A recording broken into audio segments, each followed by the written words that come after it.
This video is brought to you by Diamond Pacific Tool Corporation. Diamond Pacific is America's favorite diamond tool, wheel, and lapidary machine manufacturers.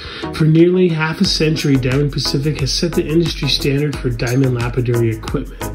Join the majority of professional lapidaries and choose Diamond Pacific products such as their Nova wheels, Pixie, Genie, and Titan gem makers, as well as their wide selection of other high-quality lapidary diamond products. Check out Diamond Pacific today and find out why they're considered America's premier diamond lapidary tool manufacturers. What's up, people? Yeah, Andre from Agates from Mexico. That's good. You're a legend now, man. It must feel good. I don't know. But it's lifeblood, you know, blood, sweat, and tears.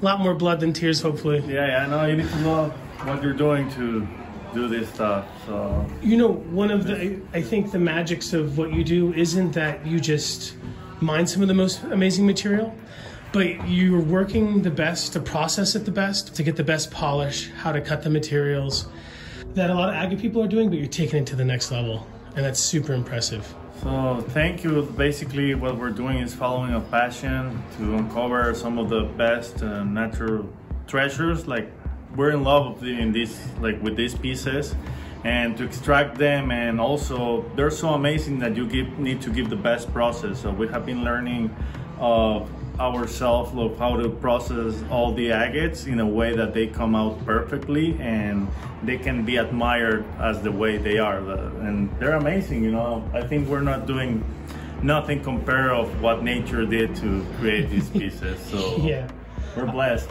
A lot of folks at home might not know that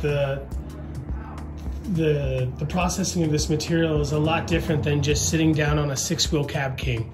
You know, it does take special equipment. A lot of it can be done dry, sometimes with a lot of heat, and it takes an expertise. Like, if you can make cabochons, doesn't necessarily mean you could process something like this. It's really impressive. It's something that you really, seems like you perfected. You and a couple other guys. Gene does really good, Josh does really good, but you're spectacular, brother. So what we did, like, for the process, I learned from people that they're doing it in Germany, people that they're doing it in the United States, in Australia, even though in Brazil, we kind of made our own recipe of polishing the agates in a way to get them the best as they can, and at least doesn't take us too much time to polish them, because sometimes if you have a large agate and you have a little agate, it will take you the same time to polish one of those pieces because you need to do all the process. But yeah, we're learning and still playing around and having fun. That's what we're trying to do. That's absolutely fantastic.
You pulled out a couple pieces from the vault. Yeah. So actually, I'm gonna show you 2 pieces. They're some of my favorites. I cannot say like, oh, this is my favorite agate. They're all so beautiful and different. So that's the thing about these particular agates, that the variation of colors that they're producing, they're always different and constantly changing when you hit on a different pocket. So you cannot have a favorite agate. Not for me, but you need to love them all. And you're gonna love this piece. So this is basically a Laguna. See, the husk, small window, nice crazy shape, but I bet that you guys cannot even like can't imagine what's in there. So that's the guy.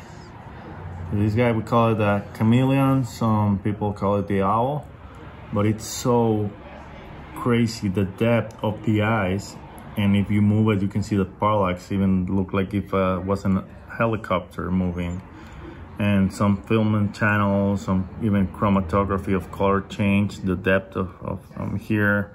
This piece is just amazing. I find it like super appealing for myself, and also everyone that had the chance to see this piece, they just think that it's incredible. It's breathtaking. Do you remember the day that you sliced it? Yeah, of course. I was like, it was, we caught it, and sometimes like we caught something like, oh, wow. And we're like, we opened the saw, we're just silence. It was silence, like just looking at the piece and admiring it, and we're like so happy on the inside, like, is this even real? And of course we don't celebrate until we polish the piece, because sometimes when you're polishing, like a fracture can appear or something. Absolutely, especially with agates. I think the superior polishing for most folks is compounds on leather or felt, and usually that's a lot of heat and a lot of torque. So like I can explain you a little bit of our polish process, but we get them flat and like put on the vibratory reciprolap. And then we use a machine that we built, like it's a dry bend sander, and give it like all the grits, and after that we polish it on the polish step with leather. So a lot of these here are done on a vibrolap, reciprocating lap, not on a bull wheel or like not bull wheel, but dry sander. It's like a bull wheel, but it's different. Like it's not like on a round shape. It's flat, that it will give us to get the flat polish. I don't know if you can you're catching the reflection of the mirror. Let me clean it a little bit. It's mirroring to mirror the light. Can you see the mirror? It's incredible. So we try to give the best polish as possible, and it's fantastic. It's crazy. Look at the eyes and everything. Just love this piece.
And this piece you're gonna love. This is a Koyamito. You can see the husk. I love the husk that it has like little holes on the husk. You can feel it that it feels like a little bit spiky, but not enough to hurt you. It looks just like a rock. And what it has inside is just mind-blowing. Oof.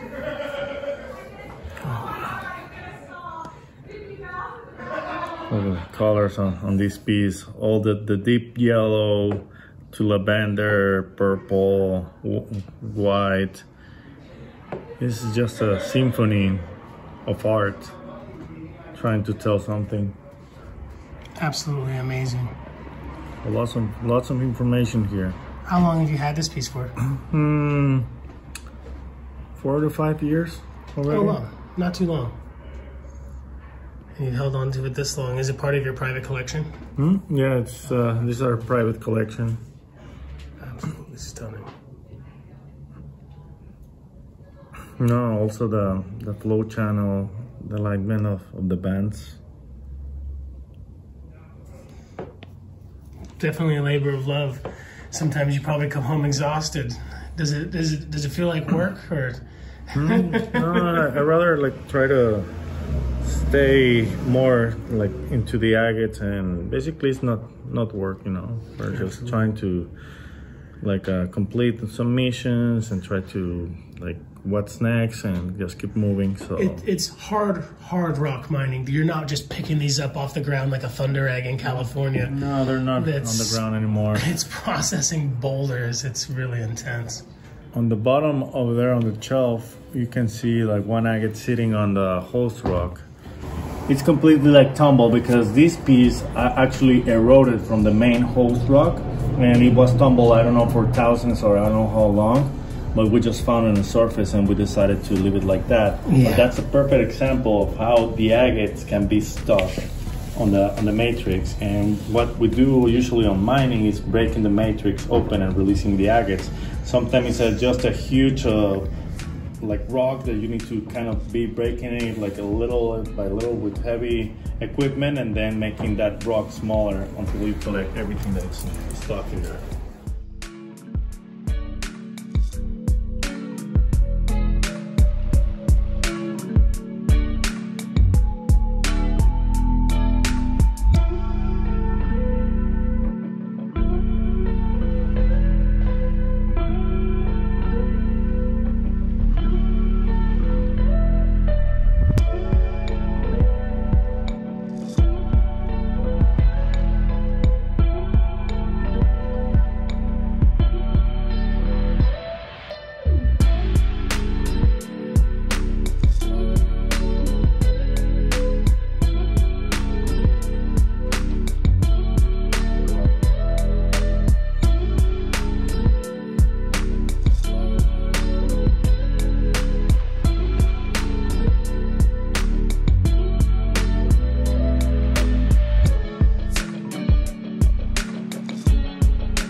A lot of these come from your family's land in Chihuahua? Like the Koyamito agates, and also we got the Laguna agates as well.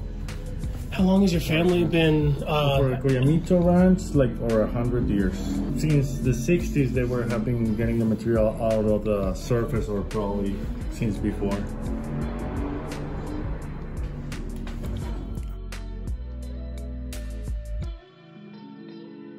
Yeah, there's some crazy pieces, and if you can see them, all the material that they were finding on back in the days, it's completely different colors.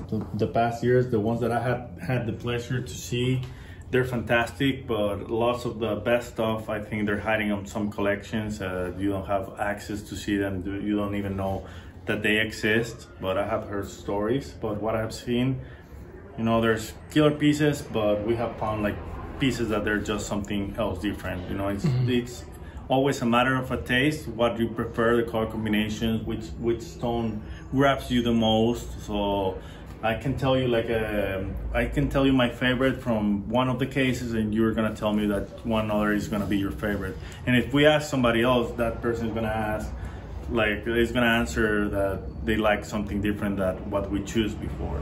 So it all matters, depends about tastes or what this stone is saying to you, like that you really appreciate or really wanna collect it. So I don't know, they're all amazing. The ones that they have been on the past, the ones that they're coming out right now, they're just completely different on the highest level. And one thing's for sure, you're working them all the time. So maybe the best is yet to come, you know? I don't know, yeah, it's like the last year was pretty tough. We didn't find a lot of pockets as we wanted to. But when that happens, you start to admire them more and enjoying them more. And also, you know, we were so happy when we hit a pocket last year and we produced some of the most incredible colors. And you know, that's the goal, to find these amazing pieces, to enjoy them, and also to share to people that actually can have the chance to admire something that it's just created by nature for millions of years. It's really beautiful. It has like a lot of information. It's something priceless, you know. For me, I think those are my favorite treasures in the world. Like, some people can say that there's others, but I don't know. I just felt so attached as these pieces, and I love them. And I know that a lot of people have been coming to see us, and we have a great conversation, and they love it as well. And the passion starts growing bigger when you start sharing that with other people that have the same passion. And I think that they're like really beautiful. They also get a lot of people together to share the beauty of the pieces, and definitely, they're amazing. Agate is a culture for sure. Yeah, and I love them. And I mean, even our friend Jenny, she came over here, and now this is her bag. She's been back, I think it's her third time already. She loved it. Is your showcase here open to the public? Yeah, actually we're here in Tucson right now. We do one show a year. We just do Tucson. The rest of the year we're working hard, and we're gonna be still here for 2 weeks. We're closing on probably 13th. Okay. And anyone that wants to come here and talk about agates, admire these pieces, free to come, and it's for everyone. They deserve to be admired. That's a blessing, because for the quality of this, I wouldn't be surprised if it wasn't. You're really kind. You can tell you breathe the passion for your material, and what you're doing is absolutely spectacular. Andre, I can't thank you enough for talking to me, brother. You're the man. Dude, you're the man. No, you're the man. No, thank you for taking the time, and I hope whoever is watching to search a little bit more about these treasures and admire them. And also, you can have as a wallpaper on the phone, and every time you unlock your phone, like me. Yeah, fabulous. It's you know, the other one here. Yeah. They're amazing. They have a lot of information inside, and you know, they make your life, I don't know, happier for me. What's the address?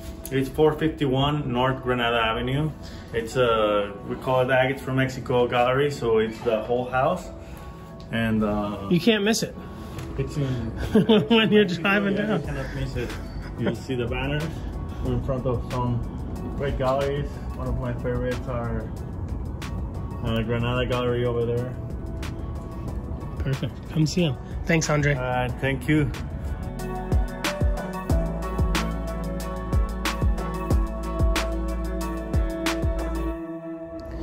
Joshua Ritter, Agate Manager. That's what I want. That's a good job title. At Agate Bay, here at the Tucson Showplace. It's a Gene Mueller's joint. Real easy to find online. Joshua is a miner and a manufacturer. He makes the best saw in the industry. It's very expensive, worth every penny. Super precise. Man, that saw is sexy, brother. Thank you. It's like I cut some really... I've only seen the videos. See this one? Oh man, it's perfect. Laguna agate from Mexico. It's stunning. Yeah. It's so much fun to cut with this saw. It looks like it's fun. And it's going to outlive us all. Probably, Your great grandkids are going to be using Grandpa's saw. And is...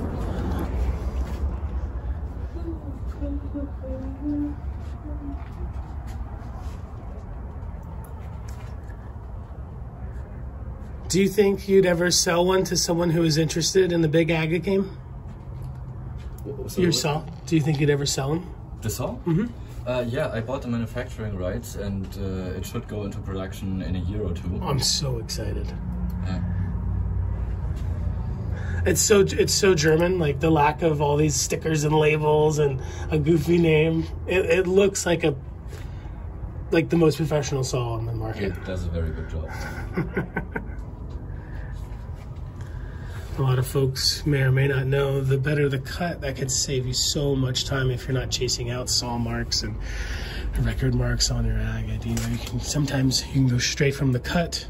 They say if you use a bull wheel, you can just start using that. The De Los Santos use 2 silicon carbide wheels, straight to cerium. It could be the difference between working a piece in 10-15 minutes and hours and hours and hours. I think everybody who works in big agates has probably spent hours getting out saw marks on a giant flat lap because it just didn't cut as cleanly. Then when your cuts are clean and you know how to read the stone, you can go after a more desirable design or pattern, or work around something that might be the difference between something being $500 and then that same piece being cut and polished and being worth $50. So a good saw is more than just cutting. It's part of the money-making process for sure. Now a lot of folks at home just mom and pop slicing up tiger's eye and adventuring might not be able to understand it, but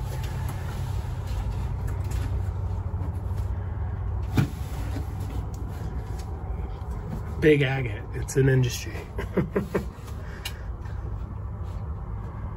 Polyhedron City. I first met Joshua at the TCC because I've never seen a polyhedron before, and he's been collecting them for a while. Well, that's trippy. I never thought of that. You could find some polyhedrons that have iris. It makes sense. None of that makes sense to me. Mathematically, pressure, any of it, none of it makes sense. Are the polyhedrons considered a pseudomorph or something? No, so actually I published a video about them about a month ago. So they form, actually I can show you like pretty exactly how they form. So this is a Moroccan agate, but it pretty easily shows how the polyhedroid agates form. So there's these sheets of barite crystals. I think in this case it's been replaced by quartz. But you see these like long sheets of the barite crystals separating all the different agate chambers. Mm-hmm. So it was a hollow space with the barite crystals and then has later been filled in with the agate. So it's not a pseudomorph after a replacement, but just filling into the hollow spaces of the crystal structure that's in there before. Fabulous.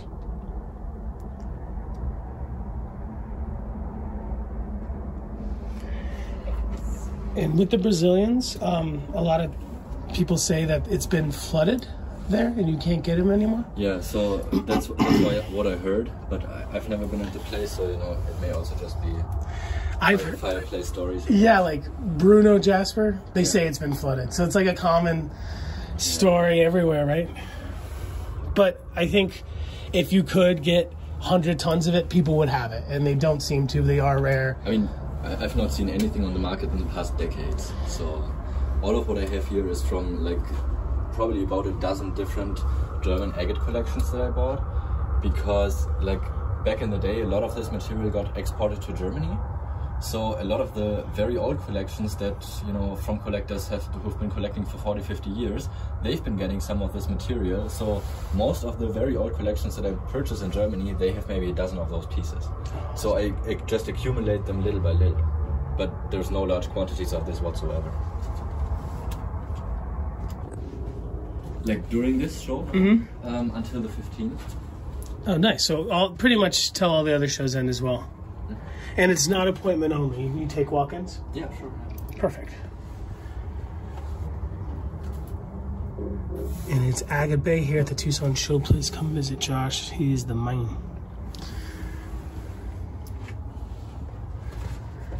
Yeah, I didn't know that saw was hydraulic at first, and then I looked at it and I'm like, oh snap, it's probably adjustable speed. It is so much fun. Like cutting agates is like the most fun thing for me to do. It looks like it would be a lot of fun. It's just my business has been growing so much that I like don't get to cut as much as I want to, because like there's so much administrative work that needs to be done and all that kind of thing. So. Do you have a good crew that you trust for your quality? I currently have 6 employees, but I feel like it's getting too much for me. I don't know. I feel like I need someone who's like helping me to like just manage everything. You're the boss. You need to hire a boss to do the bossing. Wow, look at that. That is spectacular. It is a great material, but it's not like a cheap Brazilian that you want to chase iris on and chop it all up into thin pieces. Have you ever had any spectacular pieces that have like a really good rainbow play? Actually, I'm hiding some, but it's pretty rare because I mean I would say most agates can have some sort of iris if they're cut thin enough. So it is not necessarily just about the locality of where agates come from, but also just how thin you cut it. Oh wow! Because the crystal structure can just break the light to create iris. Do you think most people know it from Montana and Brazil because there's just so much of it from Montana and Brazil? And this is a polyhedron that has some iris. Should we probably cut even a little thinner so that the light refracts a little better? May I see the banding on that on the outside? And often the iris is actually more in like the more translucent areas. So the less banding they have, the more iris they can typically show. Oh, stunning. I didn't know that. I thought it would be the opposite. If you would kind of want to cut pieces that have a ton of banding to try to... So these are all from the same stone. I think Yes, it's beautiful. all different slices here. I sold 2 of these, but I'm not like really interested in selling them much, so I'm just like keeping them hidden away.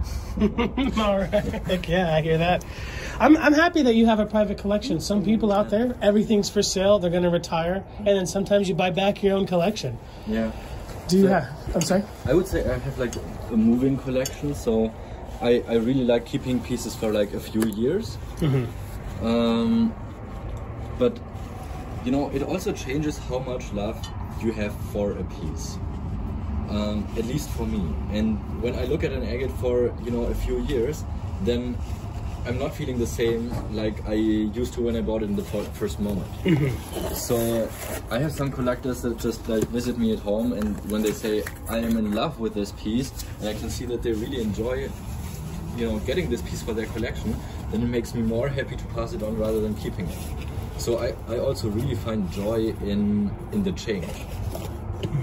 Yeah, moving it out and making room for more. Yeah, and my policy is like, I feel like especially like for high quality agates, always the person that loves the stone the most is the person in which collection it should be.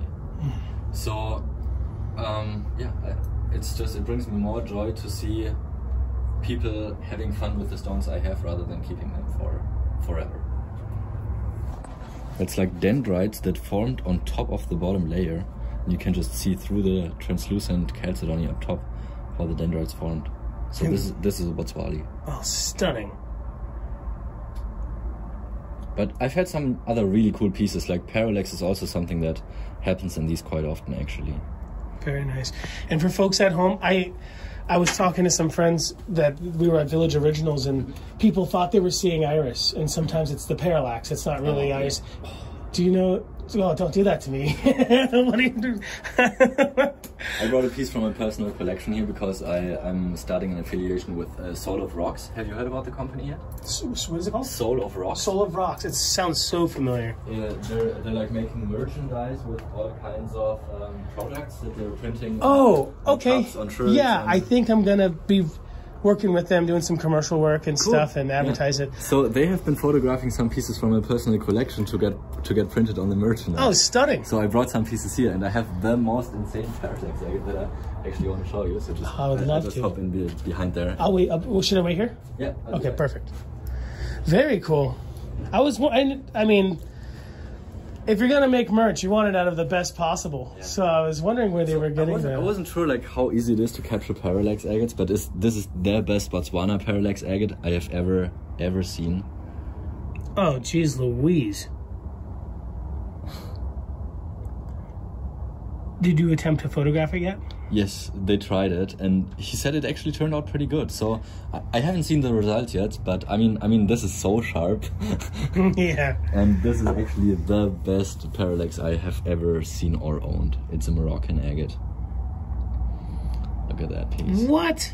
Yeah. Holy smokes! And the parallax is just so perfect, like refracting around all the different eyes and areas. Did you have the pleasure of being the one to cut this one? I did not.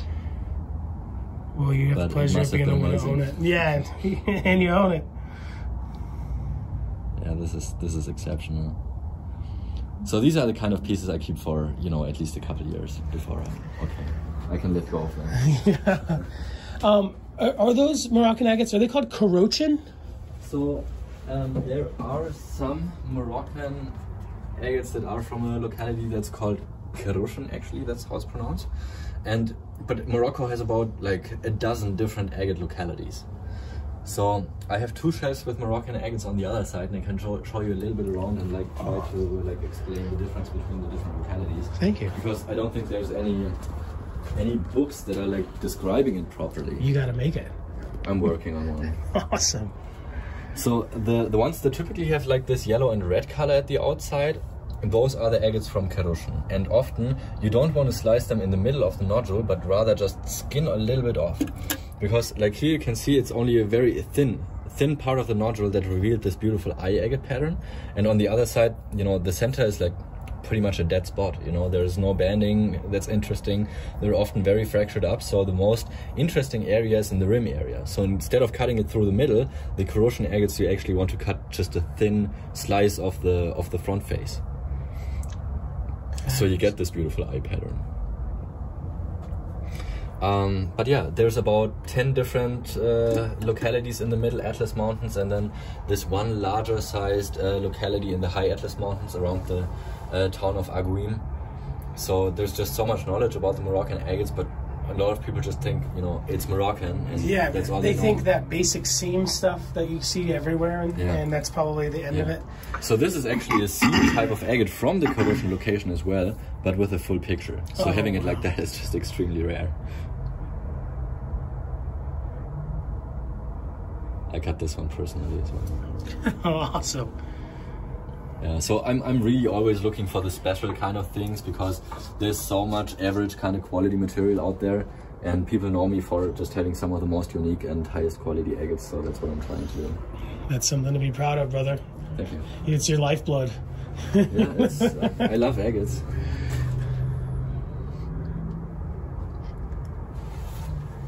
For example, these agates up top here, these are from the only sedimentary formed agate locality in Morocco. And you can see it from the outside, this kind of cauliflower pattern on the backside that looks like a little bit like a cauliflower. That is typically for sedimentary formed agates. And there's only one locality in Morocco that forms these sedimentary type agates. And these up front here are all from a locality that's called Bou Hamza. So that's another location in the Middle Atlas Mountains of Morocco. but there's hundreds of miles in between where there's no agates to be found. So it's like little spots here and there that produce agates, and then this larger sized mining operation in the high Atlas Mountains.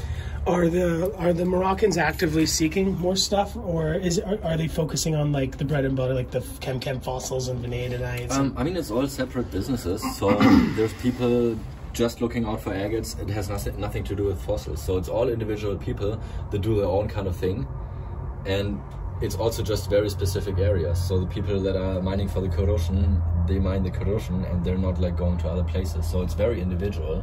And all of the miners, they work very independently. So when I go to Morocco and I buy rough stones from the individual miners, then for example, when they have already nice looking windows where there's a lot of color showing, then I'm paying a lot more money compared to if there was a full nodule. And that is why you find so many of these Moroccan agates like damaged on the backside, because the miners will just get a lot more money for good looking windowed rough agates.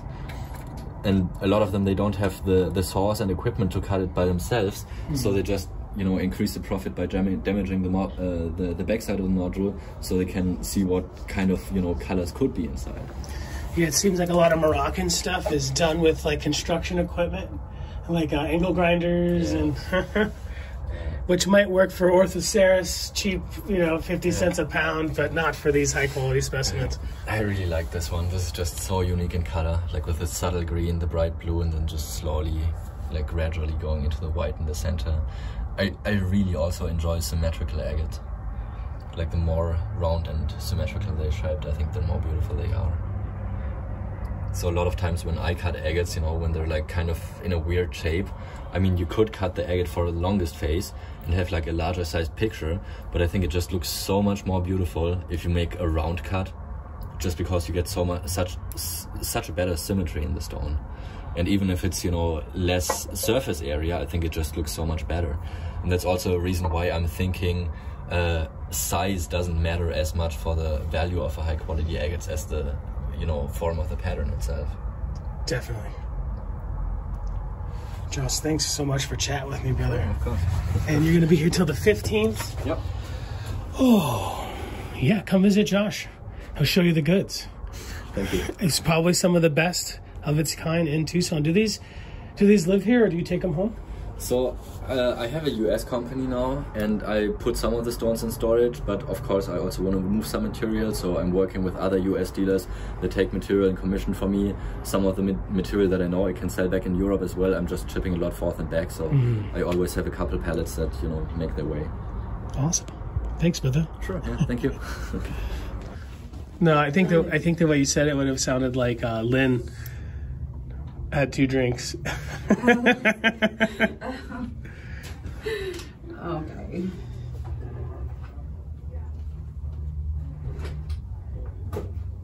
Have you seen his specimens? Whose?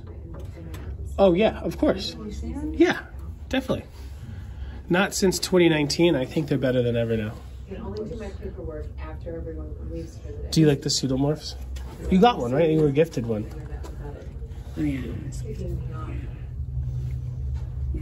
When I first saw them, I'm like, why would anybody appreciate that over that? But there's like some people that this is their jam. I do appreciate it big time now. I just see so many things. These have been, they're just inspiration. I see them and I create art by looking into them. Like I can see a girl in roller skates going like with big earphones from the 70s over her head. You know what I'm talking about? Oh, or yeah. 80s, and she's like, totally. I really like that Jim keeps them together. A lot of people, they sell them off individually. And that, I mean, it's business. Eventually you got to cut off the emotion, but I like that Jim keeps the families together. 30 kilos pre-night. These are hard to understand for me. Those ones? Those African ones? No, any of these. Like how it happens. What? Fancy Jasper, 210 kilos. The thing is, you look into these, and every time you look at them, there's something else you see. And you can swim in the depths of these, like especially some of the ones in his showcase that the rings, the tight banding around them, and the eyes within the banding, and then the coloration. If you look at your friend's polish and these polish, then look at some stuff around Tucson. And this isn't, they're not twice as good. They're not 4 times as good. It's like 10 times better than anything else. That's the polish everybody wants.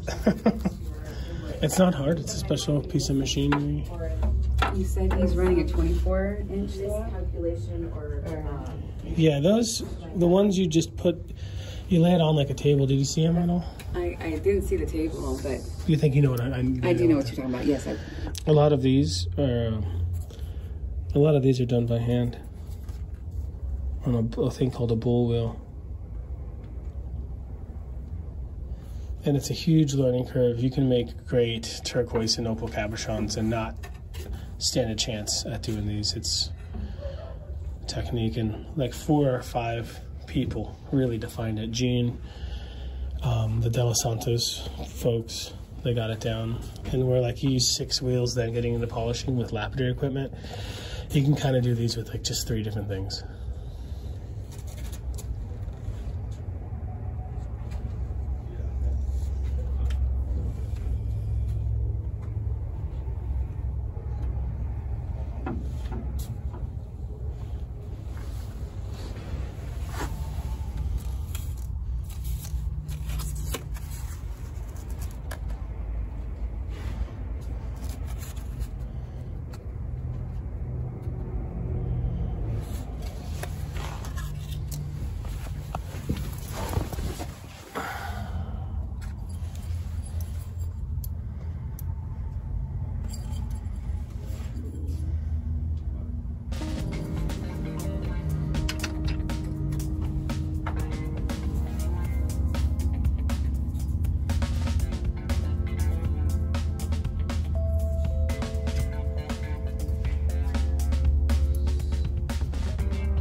This one had the rind removed. It's actually really cool. so I'm really surprised I don't see more of these. Gene is super reputable, one of the most in the industry. So these are polyhedrons, right? The shape's special and it's super rare, and supposedly the place was flooded. But I've always wondered, like, this is real, they just took the rind off. What's keeping like the Brazilians from just shaping that and then calling them polyhedrons all day long? I just can't believe that hasn't been done. I mean, a lot of the big amethyst point crystals, they just come from rough shaped into a point, you know? A lot of quartzes too, but I'm surprised that there was never like a counterfeit polyhedron market, because it'd be so easy to do. I mean, I'm happy there's not. I love these little pointy dudes.